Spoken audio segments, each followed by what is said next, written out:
Nur ad-Din Zenki, the way he entered the scene was majestic. He wanted to unify Muslims, not by the sword.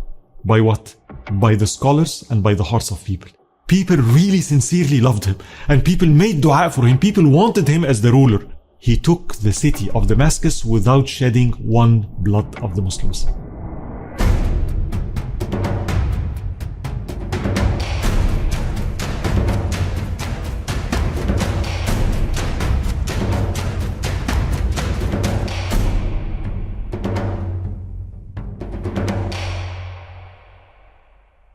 We saw last time, Nur ad-Din succeeds in actually unifying the Muslims of Sham.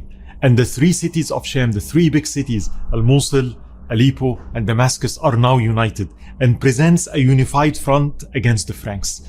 But something else is happening. While Nur ad-Din Zenki is fighting for those years, what about Egypt? Where is Egypt throughout the last, 10 years, 20 years? Egypt at that point was so weak. Under the rule of the Ismaili, it is said that in 1 year, the country had so much turmoil, they had 14 different wazirs. So a wazir would come to power, another would revolt, kill him and take control. Every month, every two, there is always revolts. The country is falling into a state of weakness. And the Franks noticed this. And it was very clear to Nur ad-Din and the Franks that maybe the next thing to do is, instead of fighting in the north, is to go south.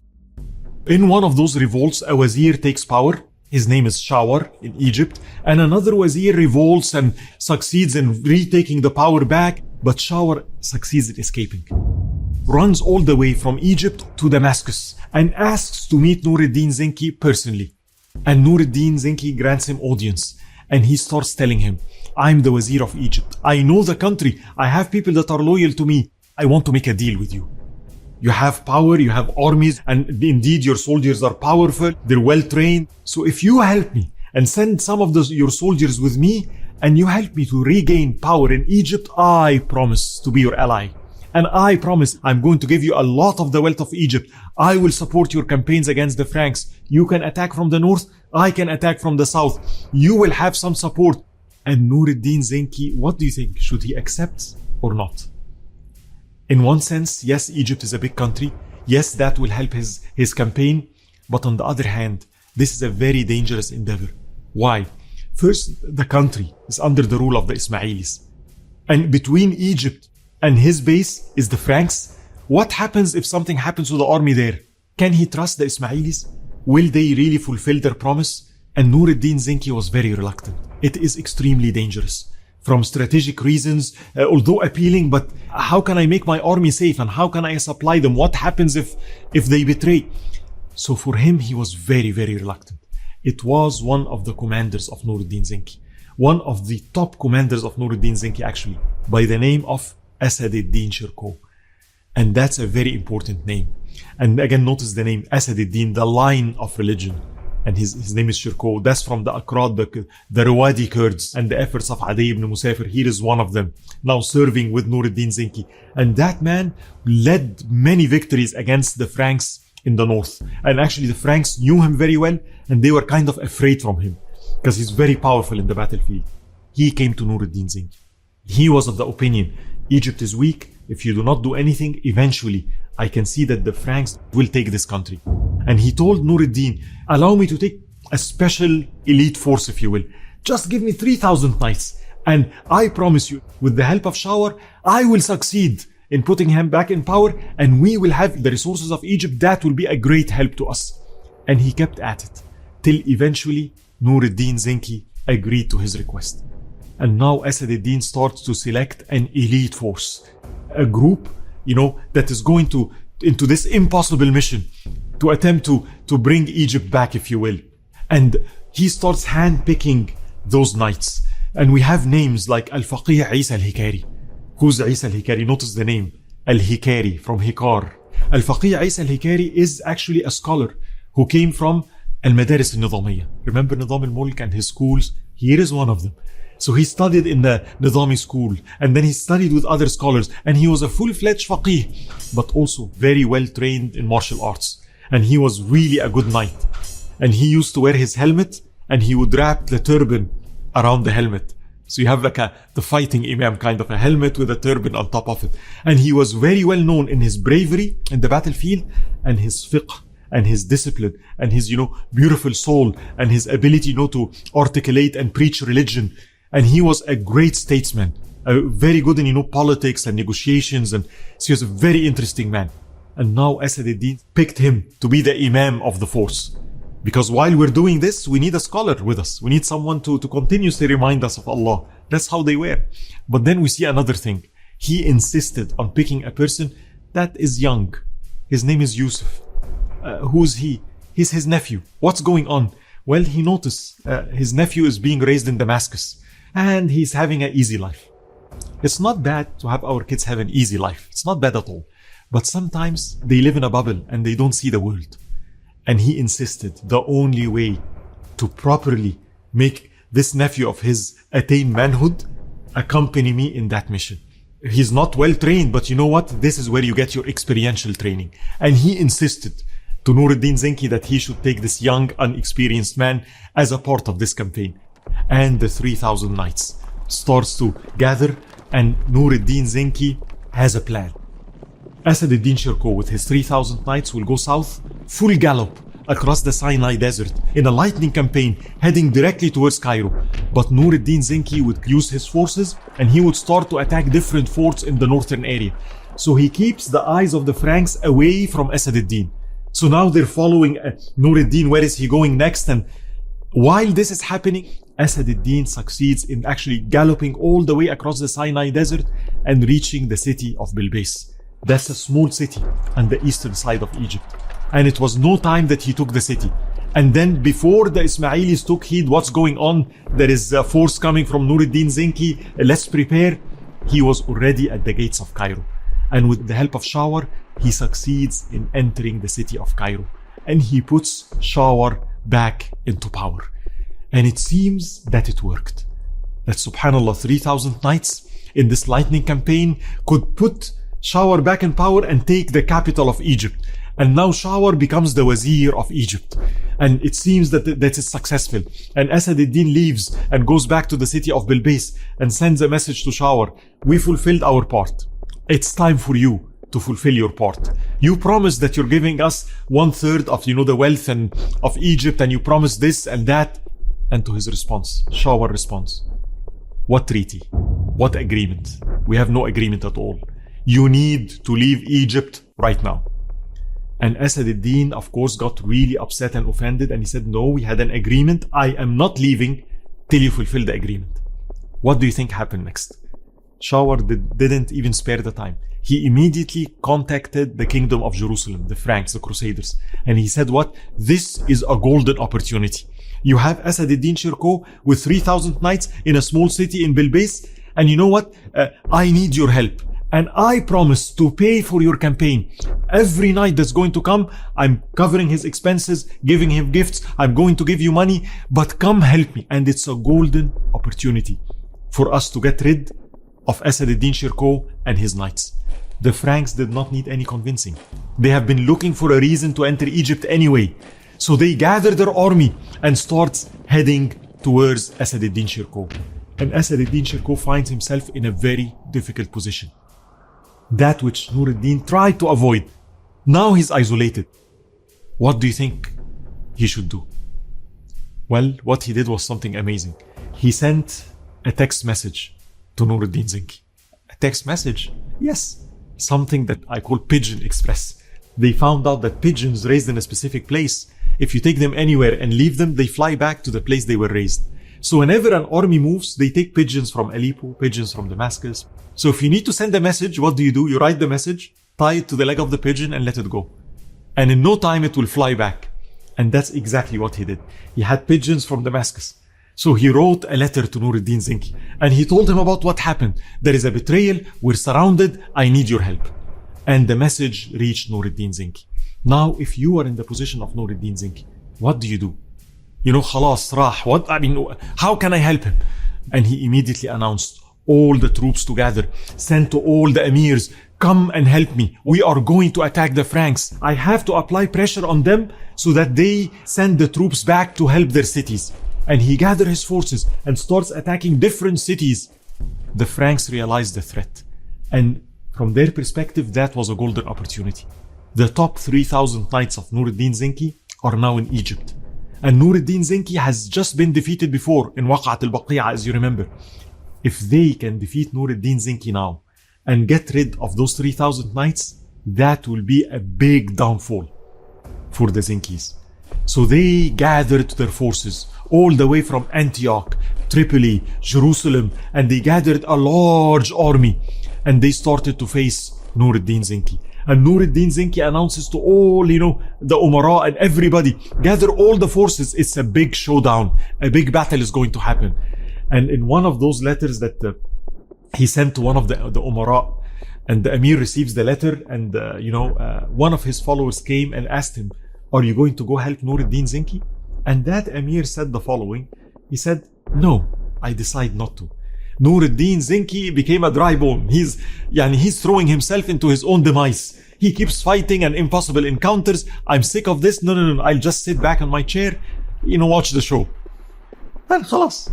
Next day, this man enters back to the Emir and he finds him putting his armor and his helmet and the sword and says, what happened? You changed your mind?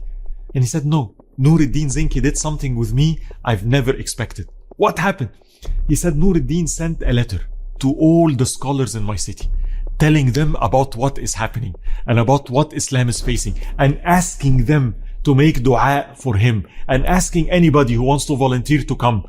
And people are reading his letters, crying, making dua for him, and making dua and cursing me. And I think if I don't respond to Nur ad-Din Zenki, people will revolt and I lose my chair. I have to comply.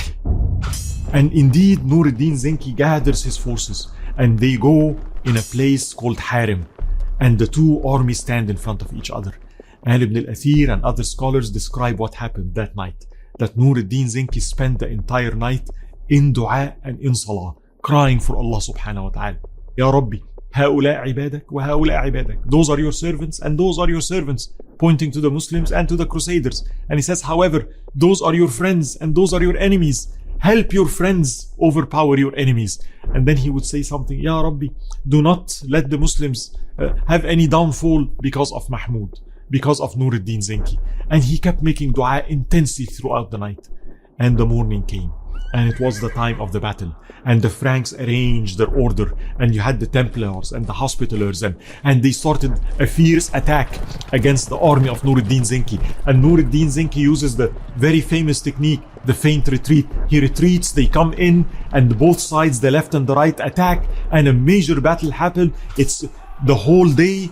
And by Allah's grace, Allah granted a major victory for Nur ad-Din Zenki. Not only it was a victory, many of the rulers were captured.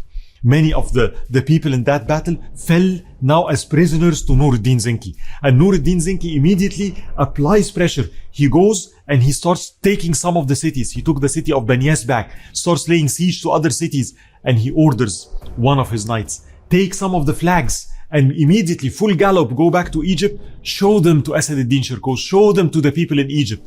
The Franks have been defeated. Why? So that the army surrounding Bilbais will have to come back, save their cities. And that happened. And Ibn al-Athir narrates something. He said, Asad ad-Din Shirkuh with 3,000 knights in Bilbais, a very small city, it's not that well fortified.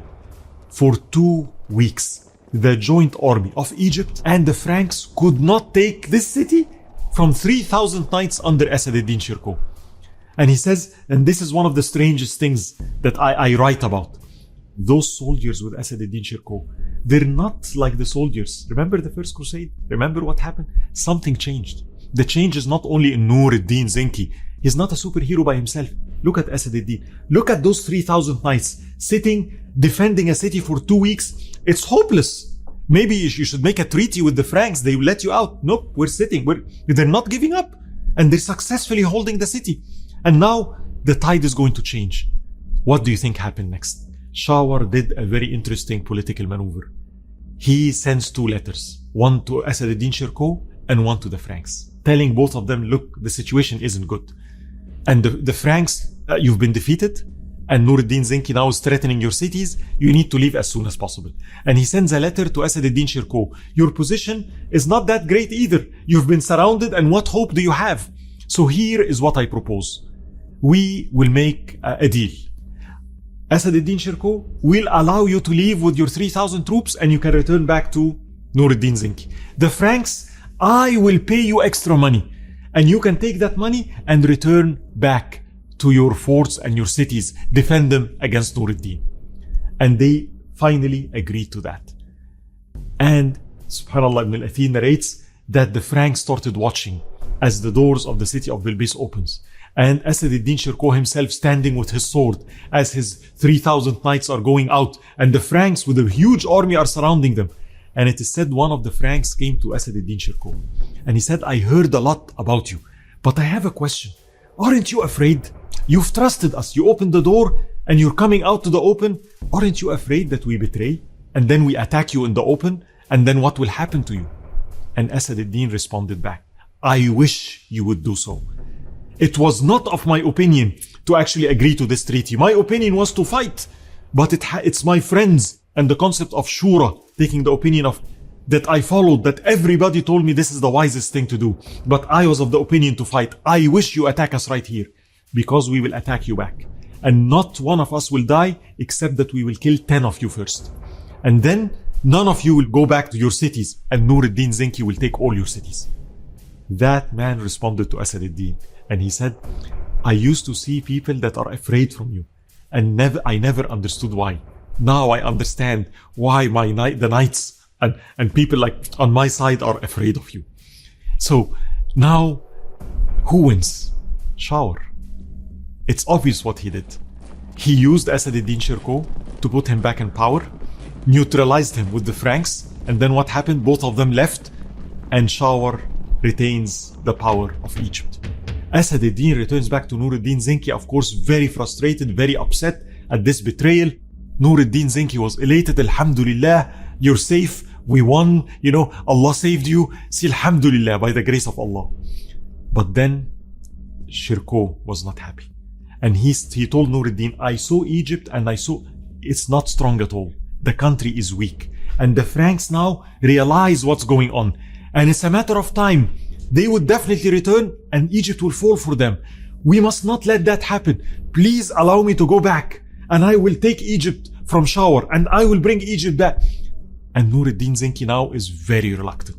It was very dangerous the first time and now you want to attack and that's a big country. How would you control it?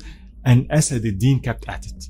He kept insisting till reluctantly Nur ad-Din Zenki agrees. And again, the same scenario. He goes, gathers the 3,000 men, Al-Faqih Isa al-Hikari, his nephew to train him, and he gathers his forces, and Nur ad-Din Zenki starts attacking, creating a divergence, and they start galloping all the way in the Sinai, trying to reach Cairo before anybody takes heed. But something unexpected happened. On the way, they meet a sandstorm. Have you ever seen a sandstorm before? Very dangerous. You cannot see anything. It is sand all over. And back in the day, you can lose your mounts. Your supply. If you lose your mounts in the desert and the sandstorm can last for days, that might be the end of the campaign. And they had to stay put and it's terrible. Sand everywhere, cover your face, hold your mounts and stay like that for God knows, like maybe a day. And by the end of the sandstorm, they discovered that they lost a lot of their mounts. What should they do? Asad ad-Din insisted, we are going to go forward. The worst news was Shawar took heed of what's happening. The element of surprise is lost. And Shawar did not hesitate, immediately sent to the Franks, Asad ad-Din is coming, please come and help me. And they did not need invited anymore. They cannot allow Asad ad-Din Shirkuh to take Egypt. And it's a good chance for them to go and maybe interfere with the affairs of Egypt. And they went from the northern path. They followed the path, on the Mediterranean through the city of Arish. So the Franks reach Cairo before Asad ad-Din. They insist on meeting the Ismaili Khalifa himself and they sign a treaty and they even did something. They insisted to shake hands with the Khalifa on it, which was viewed as an insult of the time. But the Khalifa reluctantly agreed under Shawar's advice and they have a treaty of joint defense. They are now the allies. So they now form forces and they stand on the eastern part of Cairo, the joint army of the Franks and Egypt, waiting for Asad ad-Din to show. And they wait and wait and wait. And Asad ad-Din is not to be found. Where did he go? See, Asad ad-Din was an excellent strategist. Sometimes we think it's all about sincerity. Sincerity is extremely important. Without sincerity, we have nothing. We lose. But sincerity without planning, sincerity without having certain abilities of strategy, we end up failing also. Asad ad-Din Shirkuh was a great strategist. So he understood the element of surprise is lost. What will I do with 3,000 knights if I go and face a well-prepared army of the joint Egyptian army and the Franks and they're ready for me? I must regain the element of surprise. So he does not show up in Cairo. Rather, he goes all the way south, crosses the river Nile, all the way to the western side, then goes up all the way till the city of modern-day Giza, where the pyramids are on the other side of Cairo. And now he stands and the army of Egypt and the Franks are on the other side of the Nile. And then he sends a letter to Shawar, telling him, look, this is a golden opportunity. The Franks are trapped between both of us. I am here and you're here. And they're in the middle.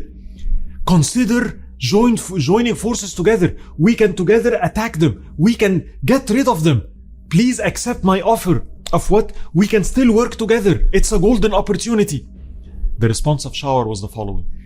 Unfortunately, he beheaded the Muslim messenger and sent the letter and the head of the Muslim messenger to the Franks, telling them what? Look at what they offered, but I am loyal to you. Look at the level of treachery. This is what Nur ad-Din Zinki had to face. You see the problems here. Where are the major source of the problems? Those people existed in the past. And they do exist today, unfortunately. Right? So Shawar did this to the shock of Asad ad-Din Shirkuh. And you think, by the way, this will impress the Franks? You think they can trust a person that can do this with his own kind? So what happened next? The proposal of Asad ad-Din got rejected. So what should he do? He started gathering his army and moving south. What is he doing on the way? He's using Al-Faqih Isa al-Hikari and other people to do what? Tell people about what's going on. Tell people about Nur ad-Din Zinki. Explain to people about the difference between the Ismaili madhab and the Sunnis and that they need to revolt and there is a new movement and Nur ad-Din Zinki is there and aren't they tired of the Ismaili Khilafah and Shawar and indeed the revolt started to happen. And some people started, yes, we'll join you, yes, we'll supply you. He's creating trouble on the way. And he reaches a place called Al-Babain in southern Egypt and he stops his army and seeks mashura. He takes the opinion of all the men and all the knights around him. What should we do? And some told him, well, we're in the western side of Egypt and the Nile separates between us and Nur ad-Din Zinki. That's not wise to fight here because most likely we'll get defeated. Then where will we go? Where do we go from here? Maybe you should go to the eastern side and fight there. So at least if a defeat happens, and most likely it will be that way, at least maybe we have a chance of going back, through the desert, to some of us at least.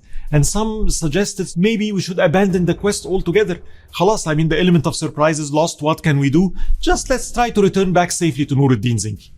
Then one of those knights, one of those men of Nur ad-Din Zinki, Sharaf ad-Din his name, he stood up and he said, those who are afraid of death should not serve the likes of Nur ad-Din Zinki. What do you want? You want to return back to Nur ad-Din Zinki and tell him what? That you let Egypt fall to the hands of disbelievers. You let Egypt fall to the hands of the Franks without attempting even to fight? By Allah, that is so disgraceful. And I know what Nur ad-Din Zinki will say. He will tell you, after the state is sponsoring you, your salaries and you have things, from the state to sponsor your family, and you did not even attempt to fight? He said, we cannot say that to Nur ad-Din Zinki. Whomever is afraid of death should not be with Nur ad-Din Zinki in the first place. By Allah, we should stand firm.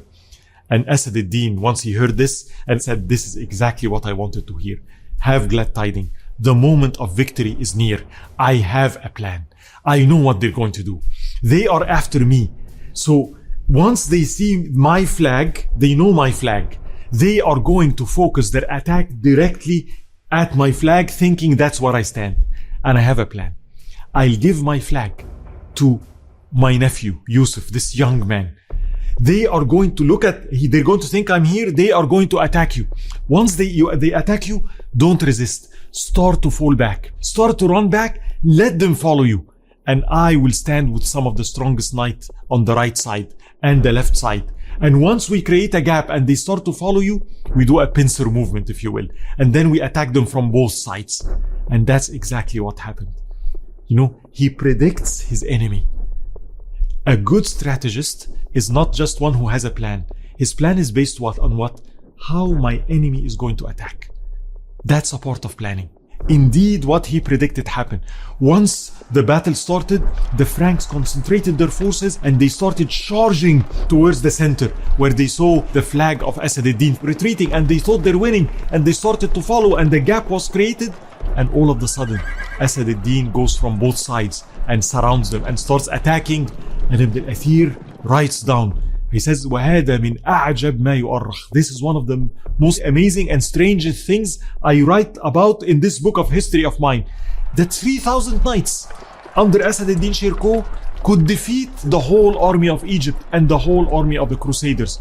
And it was a victory for, Asad ad-Din. And the Franks started retreating, and the Ismailis, the Egyptian army started to retreat.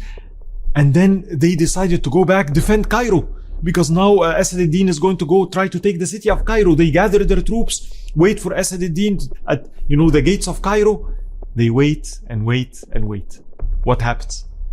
Asad ad-Din doesn't show there. Where did he go? Can you guess? He went all the way to the city of Alexandria. Now, why Alexandria? Something interesting was happening. Alexandria had a number of Sunni scholars. Namely, one of the greatest hadith scholar, Al-Hafidh al-Salafi, and one of the greatest Maliki scholars of the time, Tahir Abu Auf al-Iskandarani. It was a Sunni hub in Egypt, and Nur ad-Din Zinki was in communication with the scholars of Egypt. Asad ad-Din could not overpower Alexandria. It's a big city, but they communicated with the people there, and they communicated with the scholars. Can you open the gates for us? And the scholars agreed, and they started telling people, and indeed they show up and they open the doors of the city of Alexandria, and Asad ad-Din Shirkuh enters with his army to Alexandria, closes the door. He took Alexandria, and you can see now frustrated, Shawar is, and the Franks, they immediately head to the city of Alexandria, lay siege, and Asad ad-Din Shirkuh is trapped in the city of Alexandria.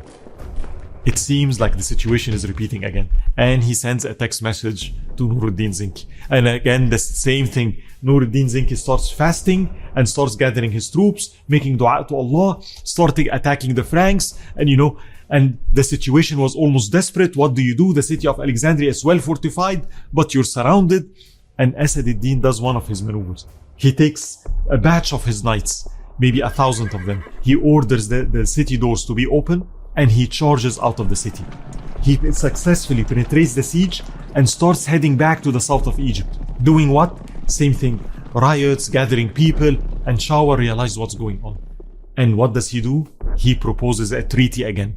Sends a message to Asad ad-Din and a message to the Franks, telling them the situation is not good. This is no win for everybody. What do you suggest? He says, okay, yeah, Asad ad-Din, your situation is not good either. You're trapped in the city of Alexandria. Here is the deal. We will allow you to leave the city of Alexandria in peace and return back to Nur ad-Din Zinki. As for the Franks, he promised, I will compensate you more than 1 million dinar, which was a huge, hefty amount. And I will let some of your knights be inside the city of Cairo, so that if anything happens, they are there with me. And that was such a good deal for the Franks. 1 million dinar, they can equip another army. They can always come later. And wait a minute, they have a part of their army inside the city of Cairo. They can open the gates if something happens. So they agree. And reluctantly, Nur ad-Din orders Asad ad-Din Shirkuh, please, you're trapped. You have to take the deal. They add one condition. The people that helped us of the city of Alexandria, you please do not touch them. And Shawar agrees. And you can guess what happened. Once Asad ad-Din left, the people that helped were prosecuted by Shawar. And it seemed that the campaign failed again. Again, Shawar appeared to have won. Asad ad-Din returns back to Nur ad-Din Zinki, and the Franks return back, and Shawar is still in power. And Asad ad-Din was still very upset, and he's saying Egypt is very weak. The Franks are going to attack. And actually what he predicted happened. A year later, the knights report back from Egypt to the king of Jerusalem that Egypt is actually very weak. We are ready. if you were to bring the army, we will open the gates of Cairo for you. Egypt is ready. It's a low-hanging fruit at this point. And the king of Jerusalem has just received a batch of knights from Europe, zealous, eager to fight, like the first campaign. Where are the infidels? This mentality. And he says, I have what I need. And he decides to attack Egypt. An army starts leaving from Jerusalem, heading towards Egypt. And they succeed in attacking the city of Bilbais. Remember, Asad ad-Din protected the city for 2 weeks, but he's not there. And the city of Bilbais falls to the Franks. What happened in the city of Bilbais was negative, but led to something positive. The Franks, those zealous knights entering this city, decided to kill everybody. Every man, woman, and child in the city of Bilbais. A massacre. They killed everybody. That was terrible. But it led to something that was good. The Egyptians realized they cannot trust the Franks. Surrender is not an option. The only recourse is resistance. Shawar, realizing this, they started fortifying Cairo. He ordered, the houses outside of the walls to be burned. Everybody goes inside the walls. And it was the Ismaili Khalifa himself that sent a letter to Nur ad-Din. And that letter, he included some locks of hair from his own wives. And he told Nur ad-Din Zinki, this is a letter of distress. I'm seeking your help. In this letter, you'll find some locks of hair from my own wives. They are seeking your help against the fate that they will fall under if the Franks take the city. What will happen to our Muslim women? And Nur ad-Din Zinki received the letter. And Asad ad-Din Shirkuh comes to Nur ad-Din and says, see, you cannot leave the country to fall. And Nur ad-Din Zinki makes a decision. Yes, it's dangerous, but we cannot let Egypt fall to the Franks. That will be a disaster. And he ordered this time Asad ad-Din Shirkuh, take not 3,000 knights, take the army, whomever you will. And Asad ad-Din gathers the army of Nur ad-Din Zinki, and they start heading towards Egypt. Now, the Franks could not take the city of Cairo. The city has walls, people are resisting because of what they did, and the news come to them. You cannot stay here for longer. Nur ad-Din sent Asad ad-Din, not with 3,000 knights. The army of Nur ad-Din is coming. And now you're going to be trapped. Cairo did not surrender, and you're in a strange country, and Nur ad-Din Zinki is going to eliminate you. And they had to retreat. So this expedition of the Franks to Cairo failed, and they left their position and returned back to the city of Jerusalem. And here Asad ad-Din comes and successfully enters the city of Cairo with the soldiers of Nur ad-Din Zinki. And the Khalifa himself tells him, put Shawar to death. And that's what happened. Shawar was put to death for all the crimes that he did against the Muslims and all the betrayals he did. But once that happened, who's the new wazir? The new wazir is Asad ad-Din Shirkuh. And Asad ad-Din Shirkuh takes the Wizara, the ministry of Egypt. Now, Nur ad-Din Zinki has Asad ad-Din Shirkuh in Cairo, taking care of Egypt. And Asad ad-Din Shirkuh starts a reform movement with his forces and army, starts to reform Egypt. Alhamdulillah, after all this, it's paying off. Something strange happened. 2 months later, subhanallah, Asad ad-Din Shirkuh dies a natural death. Not the assassins. After all this, he successfully takes Egypt. 2 months later, he dies. Once he died, the question came, who's the new wazir? Well, the Khalifa thought, the Ismaili Khalifa said, maybe it's a good opportunity. Let me choose one man that is the weakest among his men. Why? So I can probably control him. I don't want someone like Shihab ad-Din or someone like Al-Faqih Isa al-Hikari. Those are powerful people. Who is the most inexperienced youngest man in, his nephew Yusuf. Let's bring him. And he calls him to the palace. And he starts telling him, you are going to be my new wazir. And he starts giving him, abaya to wear. And he gives him a title. He says, now you are al-Nasir. And you are my wazir of Egypt. And here comes the power. Al-Nasir, Yusuf, Najm ad-Din, Ibn Shadi, Ibn Ayyub. Known as Salah ad-Din al-Ayyubi.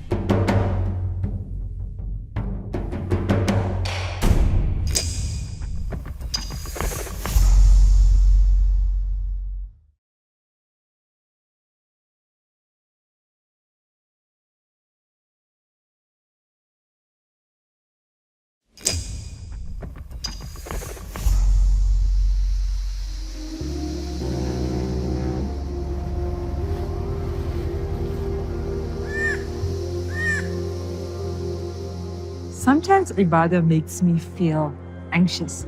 It's like it's a non-stop grind. 100% been there, done that. But I have to admit, no better place to talk about burnout than a park like this. Look at that view.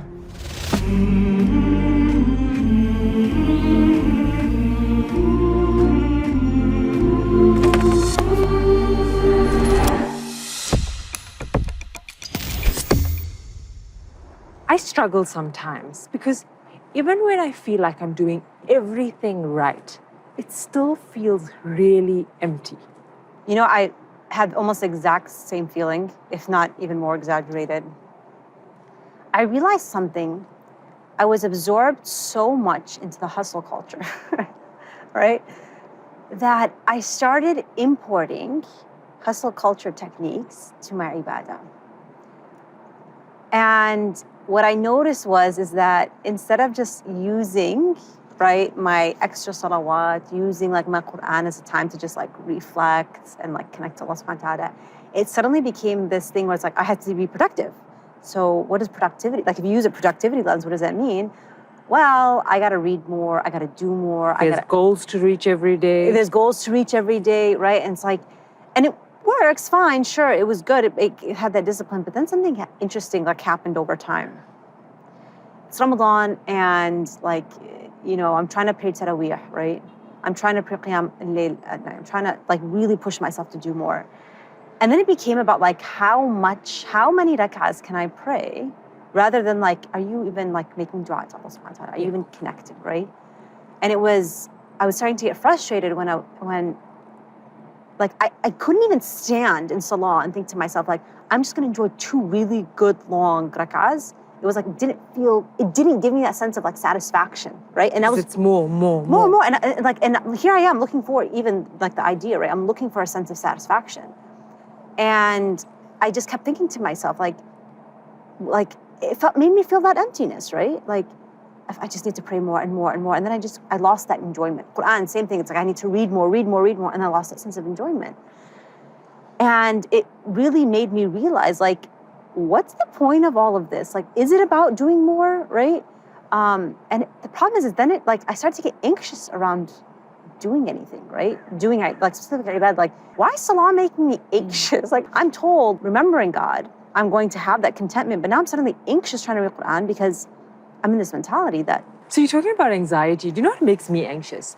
Have you ever gone through this feeling where if you're listening to a podcast or you go to a conference or you go to a talk and your enthusiasm is so hard, like you're going to be the best Muslim there is, you're going to, your faith is renewed on another level. Or if you go for Umrah, like you come back and then that crash happens. And I get so anxious when that crash happens because it's like, I want to be that person. Yeah. Have you experienced that? Yeah, no, exactly. I think that's like the staple Muslim experience, right? You go to a conference, you feel great, you have this like spiritual high. And what ends up happening is that we come back, it's like, I want to pray all night, I'm going to fast, like I'm going to pray Fajr like I've never prayed Fajr in my life, but I'm going to pray every single day for the rest of my life. And we come back with this like really intense like inspiration, and you want to make use of it, right? Because there's an ideal that we all want to be. There's this ideal Muslim that we want to be and aspire to be. Yeah, and so like you don't want to waste time, right? Like you really want to just push and like sort of like have this overnight transformation. But then I think about like this idea that the more I squeeze in, like if I pray more, that will like gain my like standing in front of Allah subhanahu wa ta'ala. If I fast more, if I do all these good deeds, right? Like there's like this pressure to do it under like a time crunch. I think that's the pressure I experience, right? It's like, oh, well, I have to be a super Muslim. I got to do it really, really quick because, you know, time is ticking. And I think that's where part of my anxiety came from, which is like, I'm not doing enough. And now like, I'm not going to be good enough and in the sight of God. And like, it's sort of like a downhill snowball effect from there. And I think that like, I come across a hadith, right? I'm in this like, sort of like always this anxious state of like, I need to do more. I come across this hadith, I've heard it before, I've heard it, 100 times before, but it was the first time like I felt like I really understood it. The Prophet ﷺ comes out, he's talking to his companions and he says, لَن يُنَجِّي أَحَدًا مِنْكُمْ عَمَلُهُ, that none of you will be saved because of your actions. Like, it wasn't about your prayer. It wasn't about your fasting. It wasn't about your whatever you did. None of that is going to be what actually saves you at the end of the day. And then they turn to the Prophet ﷺ, like, wait, wala anta ya Rasulullah? Like, what about you? Like, you do it right. Like, and the Prophet ﷺ just responds, wala ana, not even me. Wait, what does that mean? And I think like that was like the turning, like wala ana, like the Prophet ﷺ saying, even me, I pray all night. I'm the prophet of God. I am like the closest person to God here. I do everything right? Not even me that's my actions aren't going to be what get me into Jannah. Then what's going to get you into Jannah? إِلَّا أَن يَتَغَمَّدَنِي اللَّهُ بِرَحْمَتِهِ. Like the only reason you and I, the prophet of God, are getting into Jannah is because Allah subhanahu wa ta'ala is going to envelop us in his mercy. And I think that's so important because like this is like sort of the reframing I had to do. Famous hadith on the Prophet ﷺ that, if you see something on the road, right? If you see something on the road and the person who moves it out of the way for the believers, like you protect them from the road, like that could be what gets you into Jannah, right? We're at this incredible park. There's so many times where I'm going out and I'm running on trails like this, right? I'll see like that one branch on the side of the road. And this is what this reframing does to you. I see this branch on the road and I'm thinking to myself like, maybe, like I'm like in this intense mode of running, I'm thinking about all the things I need to do, and then I just stop and I see, like, it's just like that one moment, it's like it zooms in, you're like, the whole world stops, you see that rest of the world. Think of the hadith of the Prophet ﷺ, like, whoever moves that, like, this is like the amount of reward that's in just moving that. Think to myself, like, and I move it, of course, and I think to myself, like, maybe that's all it's gonna be. Like, maybe that it's like that one thing that I did, right? And Allah subhanahu wa ta'ala on the Day of Judgment was like, by the way, like, your mercy, you earned it because you moved that, like, branch. So it's like... Or you, like, petted a cat. Yeah, you petted a cat, right? We know the example of the hadith of the woman who just feeds the cat water, and that was enough to, gain Allah's mercy. So let's break it down here. Do I need this checklist, this intense checklist that I'm going to be like, these are the goals that I'm going to set for myself for the year, for the month, for the day? Or should I be open to doing good wherever the opportunity arises? What's the mindset that I need to have? I think it's a bit of both. Okay. I think it's a bit of both. I think we absolutely need goals and motivation and like building habits. All of that is really important. But why I say both is because you need to be able to switch gears, right? You don't read as much Qur'an as you wanted to. That can't be something that deflates you, right? And I think of the Prophet ﷺ like... Because that's what we struggle with, is that deflation. That deflation, yeah. Because exactly. then you just throw the baby out with the bathwater. You just say, well, it's done. Yeah. If I didn't pray today, then okay. What's the point of doing anything else? Like, it's like sort of that trickle effect, yeah. So like, it's about finding a balance. I think it's, of course, we do what God has told us to do. Like, we fulfill our obligations. And then after that, it becomes almost like this exciting like opportunity. Like, where can you find God's mercy, right? Maybe it's in the way you treat your parents. Maybe it's the way you fed a cat. Like, it's all of these like different opportunities. But the point is, in all of this, is that you have to have that desire for goodness and then follow it up by moderation, right? I think of the hadith of the Prophet ﷺ, he says, "Saddidu wa qaribu," right? Set your goals, set your sight on righteousness, right? Be intentional about what you're doing. Like, have that vision for yourself. Qaribu, come near to Allah subhanahu wa ta'ala. Like, do what brings you near. Something in the morning, something in the evening, some parts of the night. Like, do a little.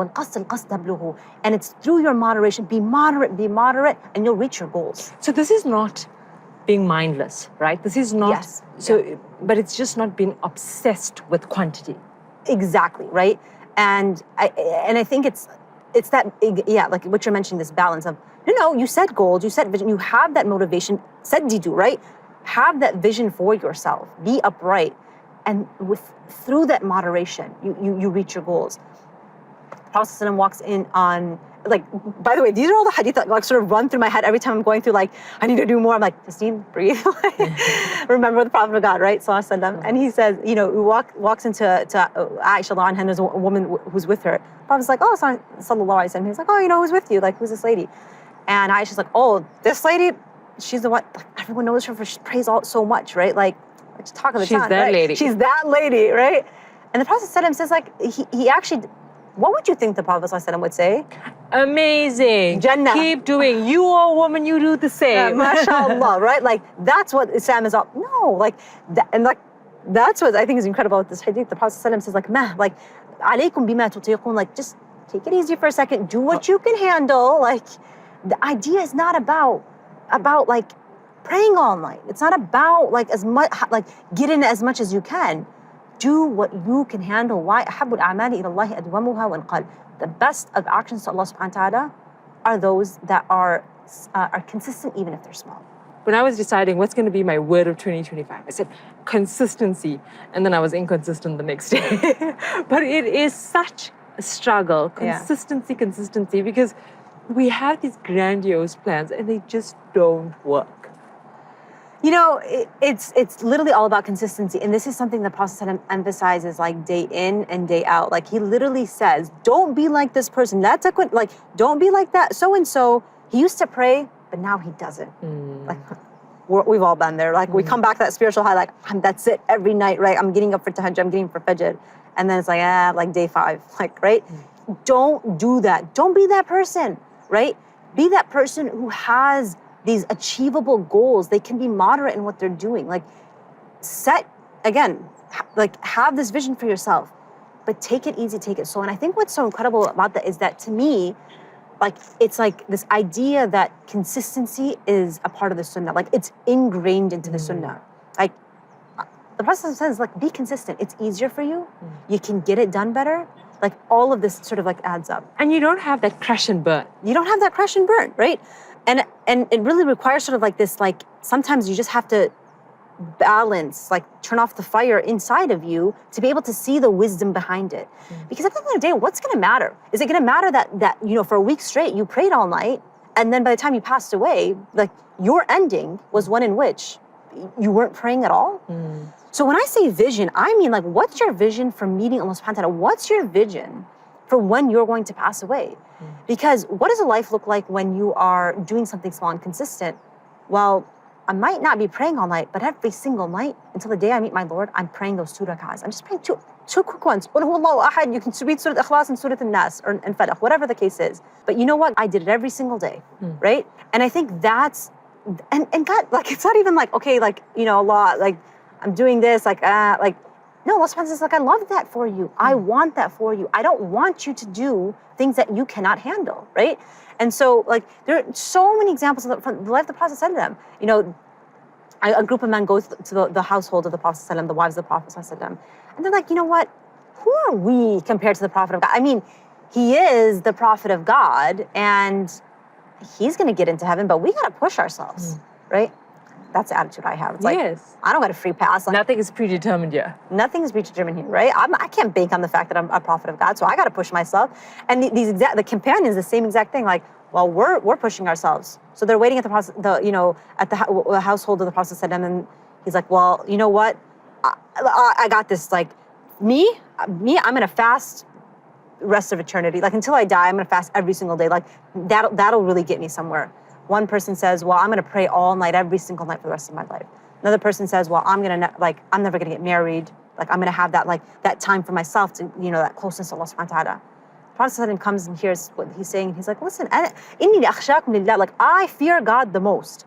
Ana atqakum. Like, I'm most conscious of God of you. I don't do this, right? Like, I don't do any of this. Like, what you need to do, I get married. I pray part of the night. I sleep part of the night. I fast some days. I don't fast other days, right? Like, have that moderation. Do what you can handle. And then there's this reframing that the Prophet ﷺ gives us. He says, you know, in another hadith, right? Like someone who had this motivation, like, I'm going to fast every single day for the rest of my life. He says, well, like, why not try fasting 3 days of a month? Okay? Like, look, it's the genius of the Prophet ﷺ. Every single act you do, every single good deed is times by 10. Why? Because that's the mercy of God. Well, if you fast 3 days of the month, times it by 10, that's 30 days. And because of that, it's as if you fasted every single day. Like, to me, I'm like, how incredible is our religion? Like, you get a free pass. Like, God says, like, you could fast 30 days and you get the reward for fasting the whole month. Or you can fast 3 days, and because of my mercy, I'll 10 times it for you, right? So Tasneem, we settled it, right? We are not having a conversation about the compulsory and the obligatory, like that's in its place. But there are times when it's hard to fast. We spoke about this in another episode. It's really hard to fast. When is it okay to take breaks? You have the famous quote from Mu'adh bin Jabal, big companion, right? He says, like, brilliant, أحتسب نومتي, like, I consider my sleep كما أحتسب قومتي, meaning I consider my sleep, the hours that I'm sleeping, just as I consider my hours that I spend praying. Wow. So, like, why? Like, I go to sleep for the intention to recoup and get up and pray. So there's no guilt associated with it, right?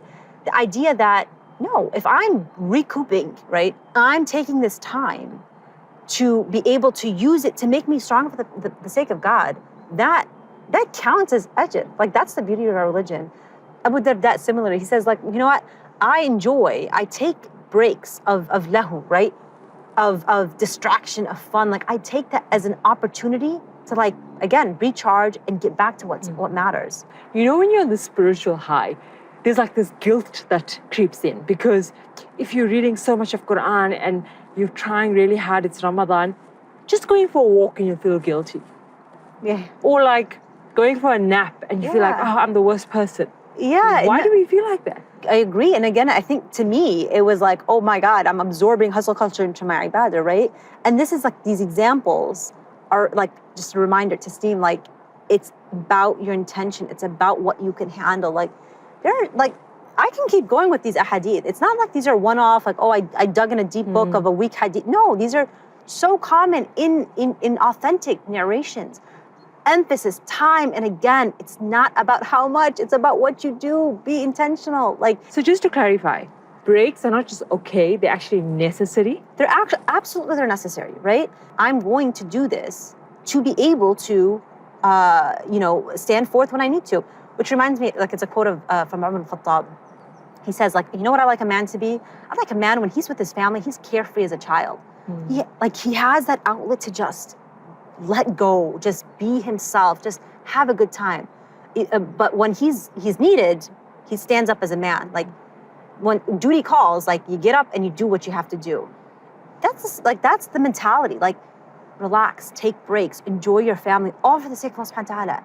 That is what's going to give you the strength to stand up like a man. That's going to give you the strength to stand up all night and pray and engage in more ibadah. And so I think, like, I think sometimes it's just like, let's just appreciate the mercy of God that He allows that for us. Like, and I get caught up all the time of like, well, no, that means I energize myself, so now I have to do even more. And you just lose sight, like, what is this about? At the end of the day, it's about pleasing God, and God is telling you, like, I love you, right? I love you, and I want you to do what you can handle. And to me, that's, like, again, the self-talk that I always have. It's just like, this is about God, it's not about you, right? What about pushing yourself? Because what I worry about is bare minimum energy. Yeah. Okay, I'm just doing my best, but you know that your best is the bare minimum. Yeah. How do you avoid that? Yeah, and I think that's really important. This is not like a sort of a call to be complacent where it's like, well, I'm banking on God's mercy, therefore, I don't need to push myself. No, right? We're talking about situations where you're feeling guilty, not doing enough, right? We need to always push ourselves. Like, again, going back to the hadith of the Prophet said, like, be up, like, set that vision of success for yourself, to have that uprightness and get to that vision, but just do it in a way that makes sense. So you're always keeping a clear vision. And you need, and it's we talked about in another episode, you need that balance between targhib and tarheeb. Like, you need that motivation sometimes, that hope in Allah's mercy, but you need that fear doesn't go away, right? That idea that, no, I need to push myself because I fear slacking and meeting Allah subhanahu wa ta'ala with a lacking state of the situation. Like, there are two blessings. Yeah. Most people miss out on your free time and a good health, right? Because, like, broke my leg once. Story for another time. Shattered it, 3 surgeries later, a whole 6 weeks on crutches. And you never know how much your health, like the amount that I could have been doing when I had my foot, so much more. The amount I could be doing before I had kids or before I had responsibilities, it's like so much more. I'm like, I really wish I took advantage of that time, right? And like maghboon, the choice of wording here is interesting because it literally means, the Arabic is like, you got ripped off, right? The idea is like, it's like you go into a store, whatever, right? You travel a lot, right? Yeah. You're in foreign places all the time. I'm sure you get ripped off all the time. It's like, and then you find out like, wait a minute, I just paid $100 for that $5 thing. And you're like, don't start. Don't start, right? And you're like, oh, like I can't, that anger of like, I can't believe I got ripped off. Like, that's the sense of like, when you miss out on your time, like, I can't believe I wasted that time, right? So you need that push that's so important. It's critical, in fact, to be able to have that push, to be able to get to where you want to go. So balance is not laziness then? Balance is not laziness, right? And I think, again, it's just like, it's ultimately this balancing act. I'm gonna set high standards for myself. Always hold yourself to the highest of standards. But don't let that cause despair and anxiety. You see the difference here? Like, push yourself. But if that pushing leads to anxiety and despair, that's when you need to pause and reevaluate. But then what if I'm there? What if I'm spiritually burnt out? I just can't get myself back up. What do you do? I think about how optimistic the Prophet ﷺ was, right? Like the Prophet ﷺ comes and says, "Ihras ala ma yanfa'uk." Like, take advantage of what benefits you, right? Like, think about it. Like, take advantage, go hard, go big, whatever. Do what you need to do. And the hadith continues, and he says, like, and if something doesn't go your way, if something's just not working out, like, man, I hit another roadblock, right?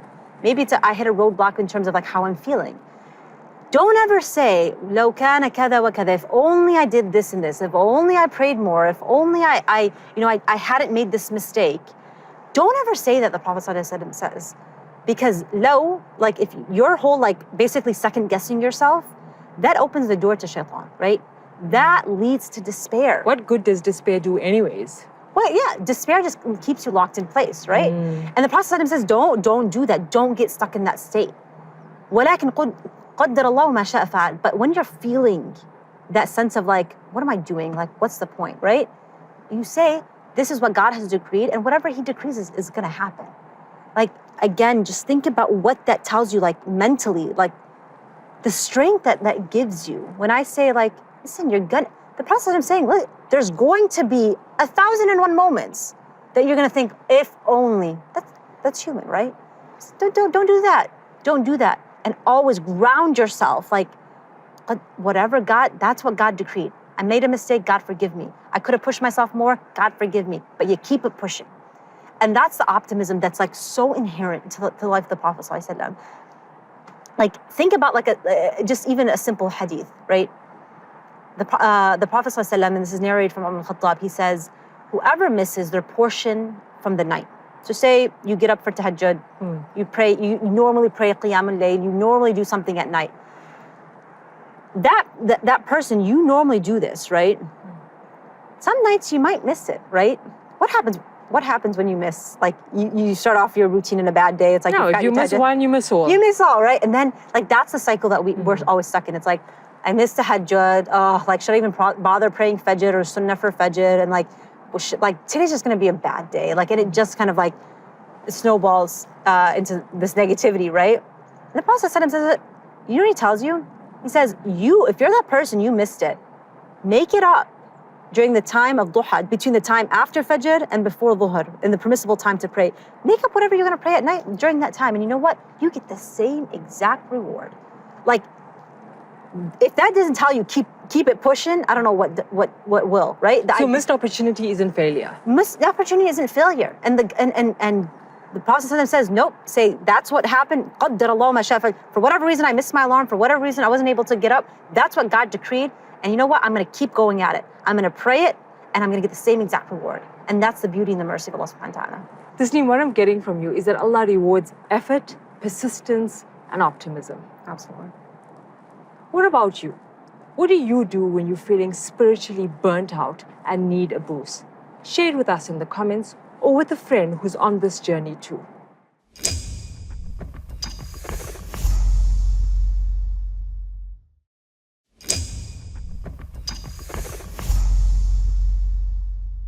What is the Qur'an? The Qur'an contains the literal words of God. And it's significant and a foundational belief in Islam that God must speak. In order to guide, he must speak. And Allah says in the Qur'an directly, وَكَلَّمَ اللَّهُ مُوسَى تَكْلِيمًا, that Allah spoke to Moses with words. And Allah also said in chapter 35, verse 14, about idols and why idols are false, one of the many arguments disproving polytheism and idolatry. If you call upon them, they cannot hear your calls. And if they were to hear, they could not respond to you. This idea that God must speak is central to the Qur'an and to all correct and authentic revelation. We have the story of Abraham destroying the idols of his people in order to prove to them that they are false. In the Qur'an, chapter 21, verses 65 and 66, it says, then they quickly, the people of Abraham, quickly regressed to their original mindset and said, you already know, Abraham, that these idols don't talk. They cannot speak. To which Abraham replies, do you then worship instead of Allah what can neither benefit nor harm you in any way? To be able to harm or benefit, you have to be able to speak. And so God must be able to speak in order to guide. That guidance is one of the fundamental aspects of the Creator as well. In the Qur'an, in chapter 22, verse 54, Allah says, this is also so that those gifted with knowledge would know that this revelation is the truth from your Lord, so they have faith in it, and so their hearts would submit humbly to it, and Allah surely guides the believers to the straight path. But there are some misconceptions about what the Qur'an is and what it isn't. The Qur'an is not the only words of God. It does not exhaust or contain all of the words that God has ever spoken. No, Muslims believe that Allah spoke to humanity throughout their existence, through different prophets and giving different revelations. In fact, this is an extremely important point, that because God guides and because God speaks, he has spoken to different communities of human beings throughout history, giving them prophets and revelation. This is what makes Islam continuous with previous traditions such as Christianity and Judaism and those before. There's another thread that makes Islam a continuity rather than a break from monotheism that came before, and that is the Aqidah, or the theology. You will never find a true prophet of God calling to the worship of any idols or anything other than God. And this is echoed in the Qur'an itself, that the Prophet Muhammad ﷺ commanded people to worship God alone and to turn away from all idols. This is also what the prophets of the Old Testament, Abraham, Moses, Isaac, Jacob, Joseph, all preached to their people. This is what is found in Jewish scriptures. This is what is found in many scriptures. And so when we have this idea of continuity across prophets, this message, the core message, monotheism, believing in God alone, worshiping God alone, then it stands out that Trinity, or the idea of a triune God, is an anomaly that must be accounted for, that the burden of proof lies upon Trinitarian Christians to explain what's going on. How is it possible that even within the covers of your own Bible, Moses and Abraham and the other Old Testament prophets are calling people to worship only one God? They're not mentioning anything about a Trinity. And yet the claim is that from the New Testament onwards, that God is somehow three. But that's not to say that we can expect every revelation to be perfectly identical to the one that came before it. There are differences between the revelation that is given in the Qur'an and the revelation that was given to Jesus in the Gospels and the revelation that was given to Moses in the Torah, and so on and so forth. And that difference is found in the law, that while the theology, which reflects reality, must be the same from revelation to revelation, from community to community, the laws that govern those faith communities might be different slightly. That is because for two reasons. One, because Allah said so in the Qur'an, when he said that we have given to each of you a law and a way. And second, logically, because the law is not based on simply reality and what is, but the law is based off of what human beings should do. And what human beings should do, although there is a lot of overlap and continuity, there is some discontinuity and change as well. This is why, for example, the Old Testament revelations asked their people to offer up burnt offerings. Yet, in the Qur'an, we have no tradition of burnt offerings. There are other things such as observing the Sabbath, not working on a particular day of the week. In Islam, there is no Sabbath in the sense of having to refrain from work on one particular day. This situates Islam as the most balanced and also the most inclusive religion and world system out there because it recognizes the validity of the previous revelations, even though we believe that those revelations were eventually lost or tampered with. We believe that Jesus was a prophet of God that was given revelation, and that revelation was true, even if the generations after him lost it. We believe that Moses was a true prophet of God that was given revelation, and that revelation was true, even if the subsequent revelations lost it. So we don't believe that the only people that are in paradise or that are saved are the people that follow the Prophet Muhammad sallallahu alaihi wasallam. We believe that the people who correctly followed Jesus and the people who correctly followed Moses and the people who correctly followed Abraham are also in paradise. But there is one important thing that must be said, which is that of all of the revelations that have been given from God to mankind, only one of them is intact. Only one of them has been preserved. Only one of them has been not tampered with, and that is the Qur'an. The Qur'an is the best evidence of all of the revelations.